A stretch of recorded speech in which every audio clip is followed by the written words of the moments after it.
Hello, everyone, and welcome on into the Betting Pros podcast. I'm Thomas Viola, and joining me today to talk about the NFL schedule release, we're going to be discussing some win totals here now that we have the full picture. Jeff Parles. Jeff, how are you doing? Good, Tom. It's a pleasure as always to be with you, buddy. It's a pleasure to have you back on. And like I said, the NFL schedule, it is out. We know every game now. We know the Lions will not be on prime time. We know that the Jets will have an amazing Thursday night showdown with the Jaguars. And we know there are a couple other games nobody cares about, like the Buccaneers versus the Bills and the Chiefs playing, the games no one's going to want to watch, the low action games. Hey, man, we've known the opponents since the season ended, but it's good to know the sequence now, Tom. And I know we'll get into this, but I know people scoff at the schedule release. Oh, it's BS. Oh, it's ridiculous. But you know what? From a betting perspective, you kind of actually need to know the sequence of events here because it does impact the way, at least I bet season win totals if I'm going to bet them. And quite frankly, betting some playoff bets as well for some teams. I completely agree. You can know the opponents, but the thing that most bettors need to understand when you're going to bet season win totals is it's not just looking at the team's number and going, that's an 11-win team, that's a 12-win team. They can clear 9.5 wins easy. It is going through the schedule, breaking it down, saying, okay, well, this is where their bye week is. This is a really rough road stretch right here. This is a London game. Things like that come into play. You have to go through the schedule, and the way that we like to properly break it down is literally going game by game and saying, this is a win, this is a loss, I think they win this game, and picking it out and finding out how you arrive at your number through that. The way I like to set it up is literally going through the schedule before I even look at a team's number. I want to know what my number for that team is and then compare it to the book. Yeah, look, I usually go through everything, and usually if I end up with a team, usually the number that I look for, Tom, is 1.5 win difference. If there is a 1.5 win difference either way, then I look to bet it. If it's more than 1.5 from what the market says to what I go through this, I'll probably do this 3 times before the season starts and go off my final one because the final one is the closest one to the season.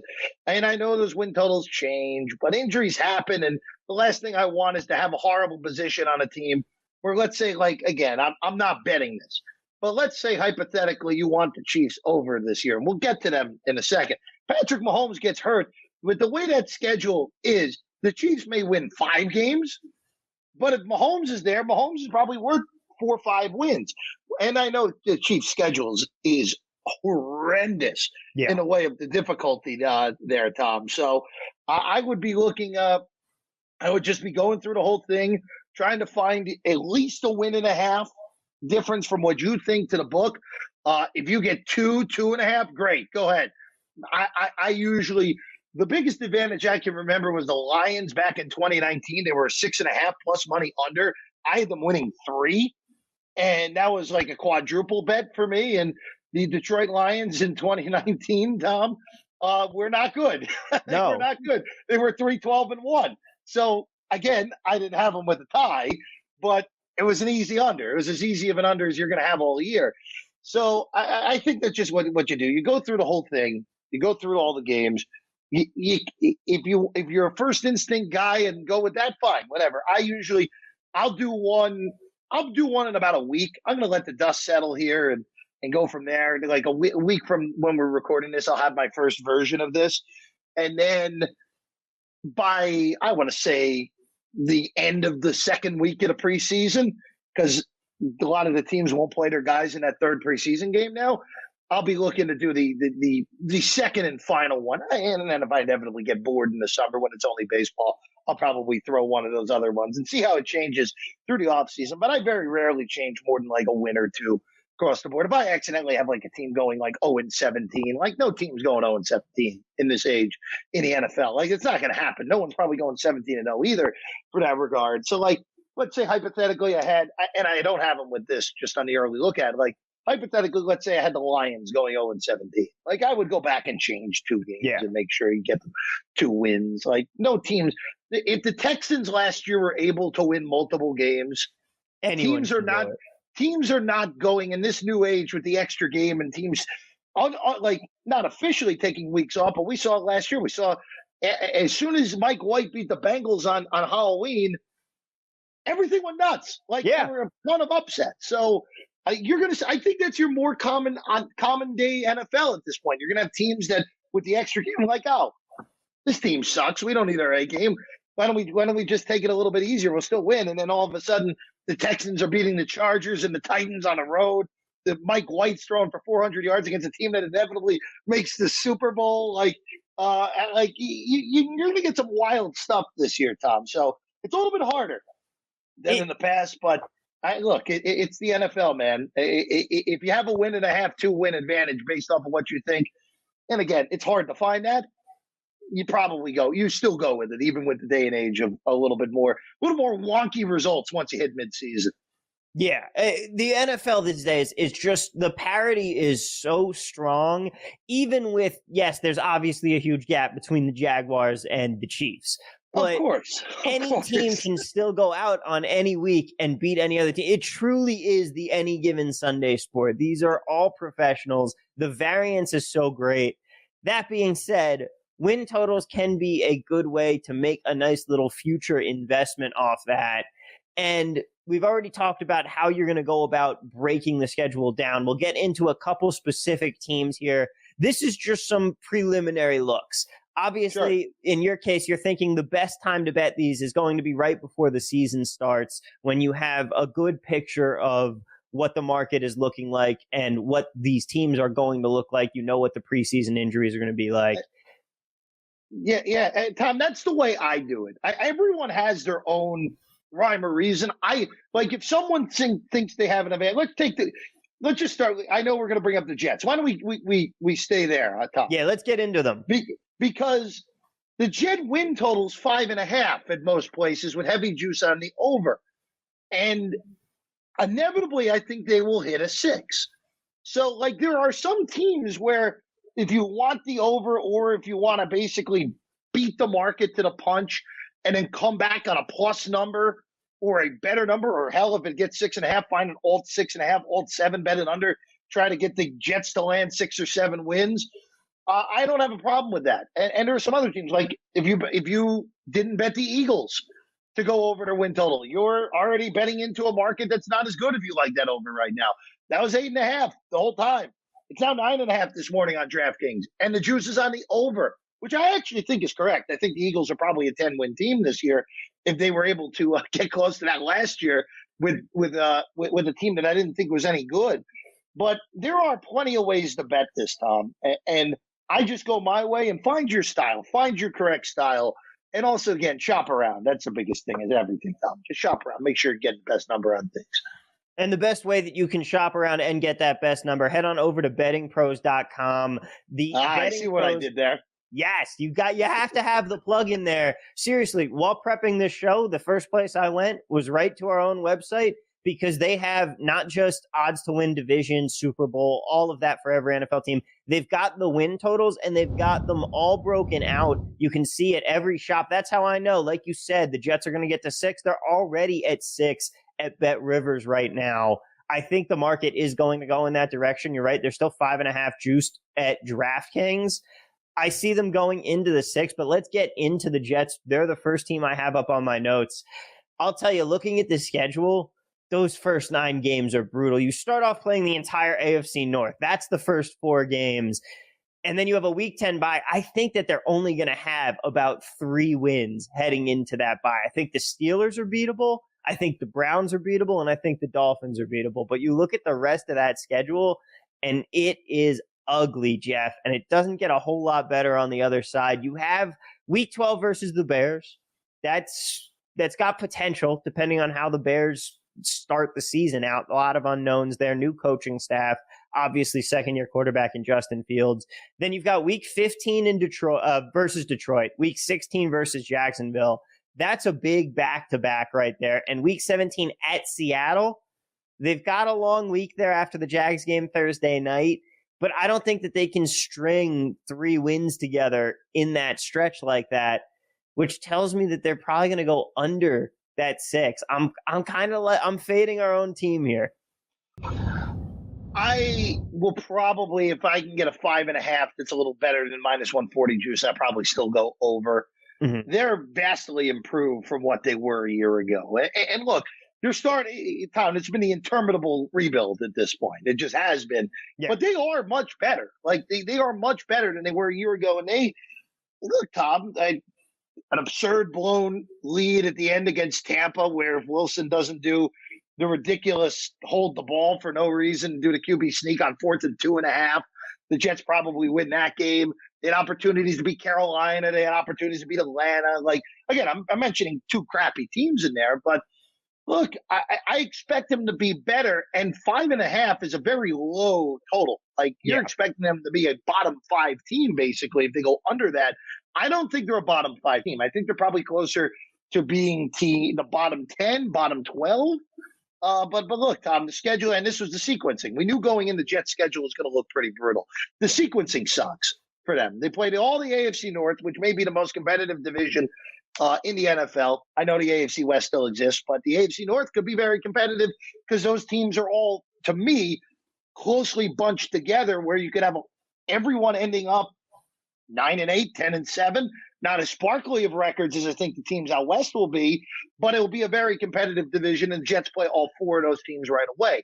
They have to go to Lambeau. I don't think that's as intimidating as it would be in the past, but you're not going to pick the Jets to win a game in Green Bay. I mean, even with Green Bay coming off the London game. But, Tom, I think in those first 9, because they're week 10 bye week. Yeah. They can beat Baltimore. I'm not saying they will be. I would not bet that at all, but they can beat Baltimore. They can beat any of those AFC North teams. They can beat Miami. They're not winning at Green Bay. They're not winning at Denver. They always play horrible against Denver, regardless of what the Broncos are. I mean, hell, even Brett Rippon beat them a few years ago. To me, if the Jets are going to go over, you got to get the divisional home games. The Jets have been brutal in the division for years now. And if you beat Miami and New England at home, with the way that the rest of your schedule goes out, and the Jets do catch a break that Jacksonville is a home game, a game that if it was on the road, they might lose. If at home on a cold December night, maybe in front of 35,000 people at MetLife, I actually like the Jets' chances there. Getting Detroit at home is a big deal. If you go to Ford Field this year, I actually think the Jets probably would lose that game on the road this year. But at home, I actually like them at home. And Chicago, I think the Bears are going to be terrible. I think the Bears would be one of the 3 worst teams in the league. So you got to get all those games where the Jets are either comparable or better than those teams. I still like this over, Tom. I think they're going to find a way to scratch out 7. I think they'll be competitive. I think they'll actually look the part of a 7-10 team, which is good enough to get us over 5.5, 6. So I'll have to go through it in full, but I think they're going to be good enough to at least get to that bye week at 3-6. And if you get to that bye week at 3-6, you're probably going over, because 3-5 on the back end with that week's schedule would actually, to me, seem like a little bit of a disappointment. I agree. And, the last 4 weeks of the season are always the Jets' Super Bowl. It's meaningless. They've missed the playoffs. Time to start trying. Look, I've got Joe over my shoulder here. You know that I want to see this team. If this team wins 7 or 8 games, I, as a fan, will be thrilled, because it will mean that we're trending in the right direction and Zach Wilson might actually look the part. But we could do an entire hour talking just about the Jets here. Let's move on and shift from one of the worst teams in the league to a team that everybody always has as one of the best, and that is Kansas City. Their total is at 10.5 right now. Part of me likes the over, but I am honestly with you. This schedule is pretty brutal. I think the 49ers are bad. I think that it's pretty nice that they get Arizona without Hopkins to start the season, and you get to play the Rams and Bills at home, which is big. But, there are a lot of good teams on this schedule, and I think this is a Chiefs team that is going to take a step back. I'd be inclined to take them under that win total. I think that they're going to have a very hard time without Tyreek Hill. I disagree with you on the Niners. I actually think the Niners will be fine, even with that confusing quarterback situation. Unless if Lance is the guy and Lance just totally sucks, which could happen. We'll talk about the Niners in a moment here, Jeff. We'll get to them in a little bit. But Tom, the Chiefs are the first team in league history to have their first 8 games of the season against teams that finished over 500 the following year. Yeah. Or previous year, I should say. First team in the history of the league to do that. And look, Tom, this is even with like you look at this schedule, they'll beat Jacksonville, they'll beat Houston, they'll beat Seattle. Other than that, this schedule, you could make an argument that they could win or lose every game. Now, it's odd to say that again about a Patrick Mahomes team, and of course, the Chiefs are not going to go 3-14. Like that's not going to happen. Could you imagine? Even they're too good, and Andy Reid is too good of a coach to allow that to happen. And they will be favored, Tom. Realistically, even with that insane stretch to begin the season, my guess is that they will be favored in more than half of those 8 games against the teams that finished over 500. They'll be favored probably in 5 or 6 of those games. They'll be a dog at Tampa, and depending on what the Buffalo Bills and 49ers look like at the times they play those teams, they will probably either be a slight home dog to Buffalo or a slight home favorite against Buffalo. Same deal in San Francisco if the Niners are good. So, Tom, it's just hard to go over 10.5. You're asking a team to win 11 games in the most competitive division in the league, in a division that I think all 4 teams have a realistic shot to make the playoffs. And you're going to be fighting it at the beginning of the year. Like we saw last year looked ugly at the beginning of the year for them with Tyreek Hill there. Now you don't have your deep threat anymore. Teams are going to try to take Travis Kelce out of the game as much as humanly possible. And for me, I thought they got lucky getting Arizona week 1. I don't think the Cardinals are particularly good, even if they had Hopkins. And the road game in week 3, Indianapolis, like that's a winnable game. Even though it's a tough road game, it's a winnable road game. And I think 10.5 is probably about right.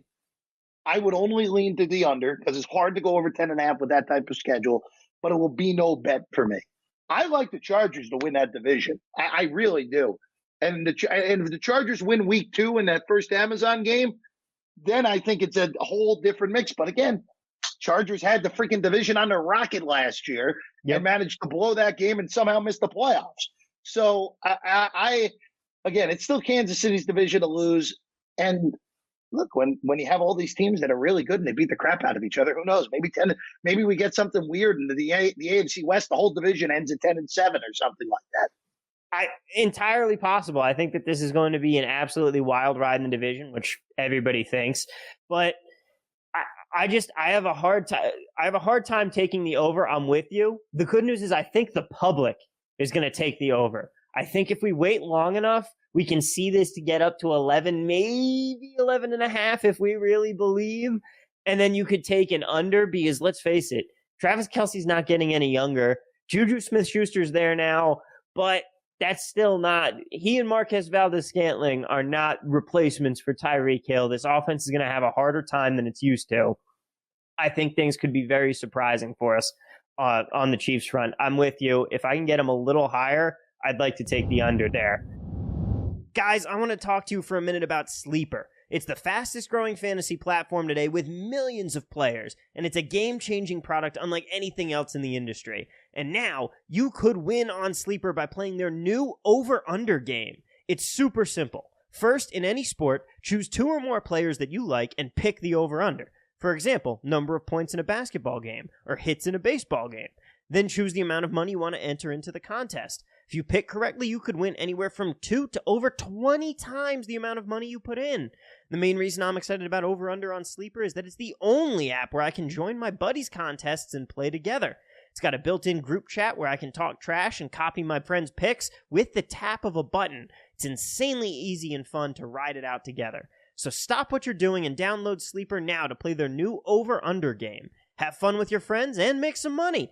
On your mobile phone, join our listener group on Sleeper at sleeper.com/bettingpros, and Sleeper will automatically match your first deposit up to $100. Again, just go to sleeper.com/bettingpros, and you'll get a $100 match on your first deposit.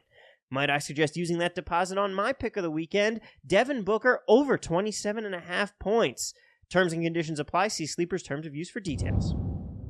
Now let's shift over to the 49ers because their total is at 10 games on DraftKings, minus 110 each way right now. I'm going under all the way. I see this team ceiling at 8 wins. I think they got very lucky last year to get as far as they did. They have no answer at QB. Jimmy G is not good. He is trash. They don't want him. Problem is nobody else wants him. And they want to turn to Trey Lance at some point, except for the fact that Kyle Shanahan probably doesn't want to. They have an easy early road schedule, yeah. The Bears, the Panthers, and the Falcons are all very winnable road games. But the home schedule, Miami and Washington, winnable. But Chiefs, Bucks, and Chargers are tough home opponents. Throw in a QB controversy, and hey, a tough New Year's Day road game in Vegas. Again, I don't see this team getting more than 8 wins on the schedule. It's funny. I go through it quickly, and I think I see 10. I think the number's right. I think the number's spot on. And it really, the Niners are going to be the hardest team to handicap going into the season. For sure. Because even though I know you don't like Jimmy Garoppolo, I know people don't like Jimmy Garoppolo. But Jimmy Garoppolo, you're going to win games with him in the regular season, though, if he's healthy.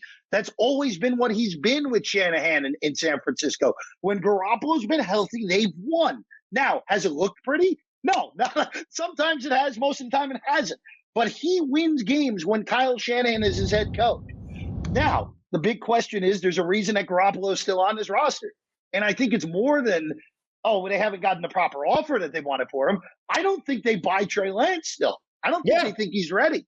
And if it ends up being Trey Lance for this team, I can't bet this at all, period. I lean under if it's Lance because we saw him twice last year. They ran the freaking Air Force Wing T against Arizona the first go-around. And then the game against Houston, he was horrible in the first half, played well in the second.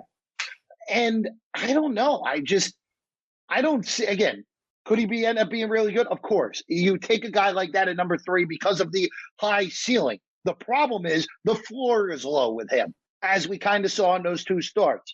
So I'm not betting San Francisco. I think they're the hardest team to handicap because their ceiling is very high, kind of like Lance. Their ceiling is very high if Trey Lance starts and ends up being really good, and their ceiling is really low if he ends up stinking. And we're going to kind of know right away. Because those first 2 games this year, at Chicago, they are almost a touchdown road favorite in that game, in the opening numbers. In week 1, you don't see that very often. Yeah. We have 2 of those games this year. And in week 2, they play Seattle at home, and Seattle's not any good on paper. If Trey Lance looks bad in those 2 games, that is a very bad sign for what San Francisco is going to be this year. If he looks good, then the Niners are going to be a playoff team again. I think 10's right, Tom. I think it's unbettable right now because of the unknown factor with Lance. I think that's fair. I'm just not high on this team either way. That being said, obviously wait and see what's going to happen to start this season. As we get closer and start the preseason, see where they're venturing at quarterback. I think Trey Lance is probably going to get the starting gig week 1 simply because of how easy the opening schedule is. They're going to want to get him out there for the easy games rather than having Jimmy G soak up some of those and then maybe make it even harder to go to Lance. I see that as how the game theory is going to play out here with this team, but we'll see as the preseason rolls closer. The next team I want to talk to you about here, the Green Bay Packers. Sure. This is going to be a tough one this year for them. 11.5 at Fox Bet, 10.5 at FanDuel. Again, you can find all of these numbers quick to compare. Bettingpros.com odds. They open at Minnesota, and I think that's an L to start off the season. They don't play everyone in the preseason. We know that they don't like to do that. And we saw what that rust did to them last year versus the Saints when they got walloped in week 1. But I think with no Adams, this team takes a step back on offense. Playing the Giants in London is definitely helped by a second bye week versus the Jets. But I think they drop at least 1 in that stretch of New York, and Washington. And while the schedule is favorable, I just don't see them getting to 12. They should have beat Washington last year. I mean, if you remember that game, freaking Heineke Washington kept getting in the red zone and not scoring. That was probably the worst beat of the entire NFL season. Getting over a touchdown in that game and still not getting there on Washington. Look, I think Green Bay's hard for me. I don't know what to do with them because we know Aaron Rodgers is great, but now their number 1 receiver is Allen Lazard. Like at some point, not having Devontae Adams, and I know they have played well with Adams out in the past, at some point him not being there has to hurt. And I don't know. Will Christian Watson turn into a legitimate number 1 wide receiver right away? Who knows? I will say this is the best defense on paper Green Bay has had in a while, so that does help it. I like them week one. I think Minnesota's going to be a big bust again, even though the one thing I will say, having O'Connell there as the head coach instead of Zimmer, we're going to see how bad Mike Zimmer really was. Or if it just was that it had just run his course with Zimmer and he's actually still a good coach, but he just ran his course for being there as long as he was. But look, Tom, they get Tampa week 3. They've been horrible in this era since Brady's gotten there against the Bucs. They lost both of those games. But I will say the schedule kind of is conducive to win a lot of games. Like they'll lose at Buffalo probably on a Sunday night, the weekend of Halloween. I think they'll go 3-0 in that stretch. That includes the London game. Like they usually beat up on bad teams in the Rodgers era. They usually don't lose to teams they shouldn't lose to. They'll lose to good teams, but they won't blow the games. Like they're not going to lose to Chicago week 2. Like it's not going to happen. Yeah. So I think that number's right. I'm not going to bet it though. Just because, and again, I hate giving you, I'm not betting this, but Green Bay and San Francisco are probably the two most complex NFC teams going into the year because, like Dallas, like, all right, their schedule, they play 6 games against teams we know they're better than, even though I know people like Philly this year. Dallas is still more talented than Philly. Yeah. And they play the first place schedule, so they have to play Green Bay, they have to play. Well, they get Green Bay because of the NFC East, but they have to play the Buccaneers. They have to play the Rams. They get the Bengals on the flip for the extra AFC game. Now, like, all right, you get a sense. Like Dallas may be talented, but that schedule is pretty difficult outside of the division. And you know what they are. You know what the Cowboys are with Mike McCarthy. They're very talented and very horribly coached. But with Green Bay, like. With Green Bay and San Francisco, again, when you don't know the quarterback situation, it's tough. And with Green Bay, we are talking about a very different situation than what we are accustomed to with that team. So, again, I hate saying, like, oh, I don't like this, I don't like that. But here's the other thing, though, Tom. And I got to bring this up because of the reason of having two bets, the two teams that I don't like a bet on. There are ways to bet this through the season. That's like, true. there are adjusted win totals. And San Francisco may be a good one to possibly hop on. What happens if they win the first 2 games and look royally unimpressive? And that win total hops to 11.5, 12. Probably I don't see them covering that. Hop to. And we saw this with Denver last year. Denver, because they won against the Giants on the road as a favorite, went up 2 whole wins at 1-0 after week 1. And they had the next 2 weeks the great Jaguars and Jets back to back. So 2 teams they're supposed to beat. And that win total went up to 10.5 based off of beating 3 bad teams. And what happened with Denver? They went way the hell under the 10.5. So there are opportunities. Just pay attention. Like if San Francisco looks unimpressive in 2 wins against 2 teams they're supposed to beat, maybe you come back with an adjusted under. With Green Bay, you know what? There might even be a case to go over for them in the season. Like if Aaron Rodgers, like, oh, you know what? Devontae, as great as Devontae Adams was, Aaron Rodgers is still the most talented quarterback we've ever seen, and the Packers' offense looks really good.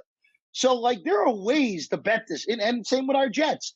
Like at some point, like if the Jets start 1-9 and an adjusted win total goes down to 2.5, guess what? We're going to bet that over. Yeah. We're going to bet it over because the Jets will win probably. Because, Tom, there's no franchise that's done a better job of ruining the draft pick better than the New York Jets. Oh, so, you know it. Yeah, of course they'll win 3 of their last 5 games to fall from pick number 2 to pick number 6. Like, I mean, there are plenty of ways to bet this. And look, that's the good thing with being in this post-Pabst world, Tom, where you can bet these continuously. And the books that put these up, credit them. We have more opportunities now. Guys, real quick, remember when you're looking for free picks and sports betting advice, bettingpros.com has you covered with tips from over 150 experts to make it easy for you to cash out. Download the app to get sports betting alerts. You'll get notified of favorable bets based on line movements, consensus picks from the most accurate experts, and vetted systems in play. Betting Pros monitors all of the major sportsbooks, most accurate experts, and top systems to identify the best betting opportunities. So download today in the Apple or Google Play stores. Jeff, I want to ask you about one more team before I let you go here, and that is the Super Bowl runner-ups, the Bengals. Their number's around 10.5 right now, and I know you have thoughts on this team. I thought that they overachieved a little bit getting to the Super Bowl in what I thought was going to be a decent year for them. I thought they were a playoff possibility, and of course, they blew out all expectations, making it as far as they did. This year, I expected them to take more of that step to being a legit contender. What do you think is going to happen? Are they going to regress with that Super Bowl loss hangover, or do you think that they should be right there in the conversation again? I'll go back to what we said earlier about the AFC North. That's going to be an extraordinarily competitive division because all those teams I know, and look, I know Pittsburgh has as low of a win total as they've ever had. Yeah. Doesn't matter. They've sucked 2 of the last 3 years, and they were in the playoffs last year with a bad team, and they went 500 with Duck Hodges and Mason Rudolph playing quarterback in 2019. It doesn't matter. It doesn't matter what they are. They're going to win games. And for the Bengals, I'm actually going to go back to what I said before, what I just said. They're a great team to monitor through the year to figure out an in-season win total bet because their schedule, they owned the Steelers last year. They destroyed them twice. They get them week 1. Now, we saw last year Pittsburgh somehow won in Buffalo week 1. Maybe Pittsburgh has another trick up their sleeve early in the season with Trubisky. I don't think that'll be the case. They play Dallas week 2. Tough game, but winnable. And Cincinnati after that gets the Jets, the Dolphins on a short week at home. They get Atlanta, they get Carolina. Like they get a bunch of winnable games. But the back end of that schedule is very difficult. After the bye, Tom. At Tennessee, Kansas City, Cleveland, at Tampa, at New England, Buffalo, Baltimore. That schedule is brutal though after the bye week, which is week number 10. That is a team that if the cracks start to show a little bit, maybe you say, oh, wow, all right, Cincinnati got out 7-2 or something like that pre-bye. That would be a very high win total to get over adjusted in season. They're a team with that back-end schedule being much tougher than the beginning. Like if Cincinnati gets through 7-2 to begin the year, they probably look to come back under because they probably go 500 on the back end, go 11-6. That feels about right. Yeah. That in-season adjusted win total probably be 11.5, 12 at that point if they are well above water at the bye week at week 10, Tom. So that's the one I've been pinpointing the most actually for in-season wagering. Bengals get out to a big start, come back with an under in season. If Joe Burrow's every bit as good as everyone thinks, though, maybe I'm out of luck. But if Joe Burrow beats me and goes 13-4, so be it. There you go. Jeff, thank you so much for joining me today. Really appreciate the time. Where can people find you and the work you're doing? Yeah, at Jeff Parles on the tweets. VSIN, place to watch me. Numbers game with Gil Alexander and other programs on the weekend. Schedule changing all the time, Tom. Jeff, again, thank you so much for your time today. Best of luck with the entire season. I'm sure I'll be talking to you again real soon. As a matter of fact, I'm sure we'll be sharing a beer or two. Not worried about that, Tom. I would say so, too. All right. Have a good one. And guys, best of luck this week. You can find me on Twitter at TV at Work. And don't forget, head on over to bettingpros.com. We've got everything you need to get ready for the NFL season. It's a long summer of prep, and we're excited for it. Have a good one, everybody.